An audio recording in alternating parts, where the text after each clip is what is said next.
Ça y est, on y est enfin. Je vous en ai beaucoup parlé dans les précédents numéros. Eh bien, l'exposition, la plus grande collection française de Modigliani, sort enfin de sa réserve pour s'exposer au grand jour. En effet, elle a ouvert ses portes le 27 février et durera 3 mois.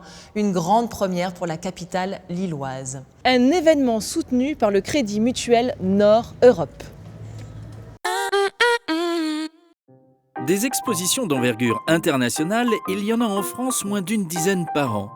Et cette année, nous avons la chance d'en accueillir une à Villeneuve-d'Ascq.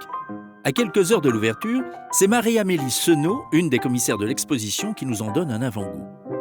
Alors, je suis très heureuse de vous accueillir au LAM pour cette exposition Amedeo Modigliani, l'œil intérieur. Une exposition Modigliani, ça ne s'organise pas en claquant des doigts, ça fait 3 ans qu'on travaille dessus. Et pourquoi est-ce qu'on l'a fait ici au LAM, à Villeneuve-d'Ascq, dans la métropole lilloise?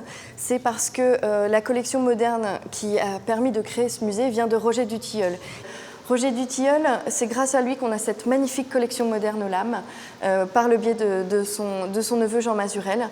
Et Roger Dutilleul a découvert Modigliani en 1917 et en 1919, Modigliani fait son portrait. Il faut s'imaginer pour un collectionneur qui adore l'avant-garde, qui collectionne le cubisme, de voir arriver Modigliani chez lui alors que c'est quelqu'un de plutôt discret.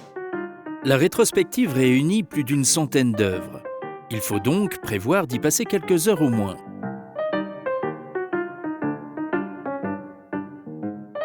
En attendant, Marie-Amélie nous fait partager ses coups de cœur. Ici, c'est une de mes sculptures préférées parce qu'elle est vraiment...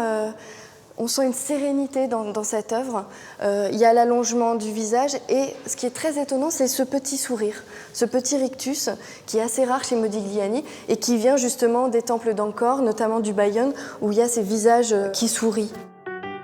Modigliani souffrait de tuberculose et quelques années seulement après le début de sa carrière, les poussières et l'épuisement l'obligent à abandonner la sculpture pour se consacrer uniquement à la peinture.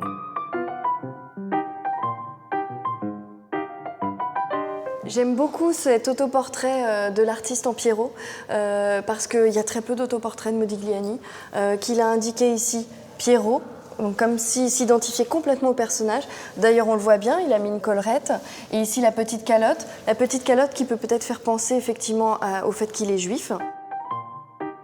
Ce qui me touche particulièrement dans ce tableau, c'est que comme c'est un cadrage très serré, j'ai l'impression que Pierrot est en train de me parler, que Modigliani est en train de me parler, en train de me dire voilà, j'ai pris un costume de saltimbanque, c'est sûr la vie, je suis en marge, elle est peut-être pas évidente ma vie, mais en même temps ce qui compte pour moi c'est la peinture. Et on le voit bien dans son visage, le traitement du rouge et du vert, il maîtrise complètement les complémentaires et il nous montre que voilà, l'art c'est toute sa vie.